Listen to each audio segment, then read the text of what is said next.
আচ্ছা, আমি কি দেখতে এতটাই খারাপ? হ্যাঁ, আমারে কি মনে করেন যে কারো মানে কোনো ব্যক্তিরই ভালো লাগে না? তো আমি তো এইটাই বুঝি না যে আমার মধ্যে কি এমন কমতি আছে যে আমারে ভালো লাগতেছে না। তো যদি ভালোই লাগতো তাহলে মনে করেন আজকে আমি স্বামীর ঘরে থাকতাম, স্বামীর সংসার করতাম। আজকে আমার এই অনলাইন আসতে হইতো না।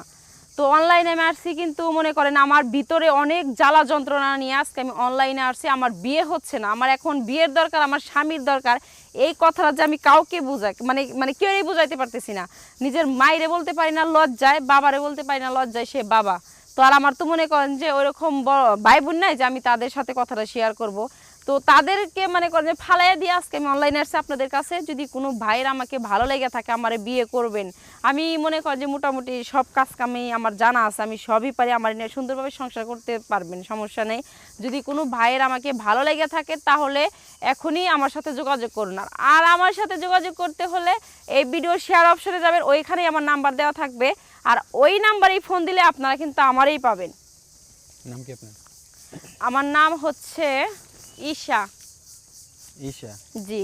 আপনি এত নড়াচড়া করেন কি? আসলে আমি মনে হয় যে বাইম মাছ একটু বেশি খাইছি, তো আমি পেটে থাকতে আমার মায়ের বাইম মাছ খাইছে। না, সম্ভবত আপনার পেটে গুড়া কৃমি আছে। হ্যাঁ, গুড়া কৃমি আছে। কি জানি না, কিন্তু আসলে আমি নড়াচড়া একটু বেশি করি, মানে এই আর কি। একটু আপসেট আছে, মানে ছটফট করেন বেশি। এক জায়গায় দাঁড়ায় থাকতে পারি না। তো মিডিয়াতে আসার কারণ কি? মিডিয়াতে আসার কারণ, একমাত্র কারণ হচ্ছে ভাই আমার জামাই লাগবে। বাংলাই বলি, জামাই লাগবে। এখন আমার জামাই ছাড়া ভালো লাগতেছে না। এই বয়সে আমি একা থাকতে পারতেছি না। আশেপাশে চারদিক দিয়ে সবাই বিয়ে সাথী করে জামাই নিয়ে ঘুরতেছে আমার চোখের সামনে। তো আজকে আমার বাবার টাকা পয়সা নাই, এই কারণে কিন্তু আমিও জামাইয়ের হাত ধরতে পারতেছি না। হ্যাঁ, তো আজকে আমি আপনাদের মিডিয়ার সামনে আসছি। ভালো একটা ছেলে যদি মনে করেন আমারে পছন্দ করে, ভালো লাগে আমারে, তো এরকম একটা ছেলে পেলে আমি বিয়ে করে নিতাম। তাই? জি। কিরকম মানে কিরকম ছেলে চাই, দেশি না প্রবাসী? আসলে ছেলে দেশি প্রবাসী, আসলে কার ভালো লাগবে এটা আমি জানি না, কিন্তু দেশি প্রবাসী যে কোনো একটা হলেই হবে। যার ভালো লাগবে আমি শুধু ওই ব্যক্তিরই বিয়ে করব। তাই? জি। আচ্ছা, আপনার সাথে যোগাযোগ করবে কিভাবে? আমার সাথে যোগাযোগ করতে হলে এই ভিডিও শেয়ার অপশনে যাবে, আর ওই শেয়ার অপশনে গেলে আমার নাম্বারটি পাবে। ওই নাম্বারে ফোন দিলেই আমার সাথে যোগাযোগ করতে পারবে। আপনি মানে সাইজ কিরকম লাগবে?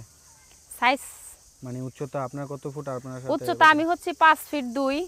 5 ফুট 2, হ্যাঁ, তো তা তো একটু বেশিই লাগবো, কারণ আমি একটু মানে উচ্চতা মানে আমি ছোট মানুষ, আমার ভালো লাগে না, বুঝছেন? শর্ট মানুষ ভালো লাগে না। লম্বাটি ভালো লাগে? হ্যাঁ। হ্যাঁ। বয়স? বয়স 35-30 এরকম হলে হবে। 50? না না, 50 তো মনে করেন যে আমার দাদার বয়স 50। পয়রা জায়গা? হ্যাঁ, পয়রা জায়গা? বুইড়া বুইড়া হয়ে যায়। ওই তো পয়রা জায়গা। কারণ 50 হলে তো তারা বয়স্ক, তারা রাস্তায় হাঁটতে পারবে না, লাঠি দিয়ে দিয়ে হাঁটবো, বুঝছেন? ওই মানুষ এর জন্য তো বললাম যে পয়রা জায়গা। হ্যাঁ, পড়া যায়। 30-35 যে ছেলে চাইতেছেন, এগুলো লোড নিতে পারবেন আপনি?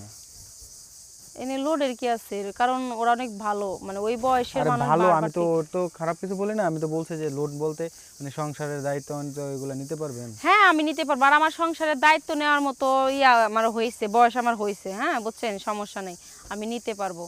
আপনাকে দোয়ার আশীর্বাদ আমি সংসার করতে পারবো, কিন্তু আপনারা ভাই আমার একটু হেল্প করেন। ভালো একটা ছেলে যদি আমার বিয়ে করতে চায়, আপনারা তাড়াতাড়ি আমাকে তার সাথে বিয়ে দিয়ে দেন। কারণ ভাই আমার বাবা মা অনেক টেনশন করে, রাত হলে ঘুমায় না, রাস্তাঘাটে হাঁটতে পারি না। রাস্তাঘাটের অবস্থা কিন্তু বর্তমান ভালো না, সন্ধ্যার পরে বাড়ির বাইরে বেরোতে পারি না। আজকে আমার একটা জামাই থাকে, শুধু সন্ধ্যা কেন, আমি সারা রাত রাস্তা দিয়ে হাঁটলেও কেউ কিছু বলতে পারবো না, কারণ স্বামী হচ্ছে একটা মেয়ের একটা শরীরের একটা অংশ। বুঝতে পারছি। তারপর আমরা প্রতিবেদনে একেবারে শেষ পর্যায়ে দর্শকদের উদ্দেশ্যে কিছু বলার আছে? হ্যাঁ, অবশ্যই বলা আছে। দর্শক ভাইরা, আমি আপনাদের উদ্দেশ্যে বলছি, আপনারা একটু আমার এই গরিব বোনটির ভিডিওটি একটু বেশি বেশি শেয়ার দিবেন। আর এই ভিডিও মানে না টেনে সম্পূর্ণ ভিডিওটি অবশ্যই দেখবেন। দেখার পর শেয়ার অপশনে যাবেন, ওইখানে গেলেই আমার নাম্বারটি পাবেন। যদি হিরো আলমের মতো কেউ আপনাকে বিয়ে করতে চায়?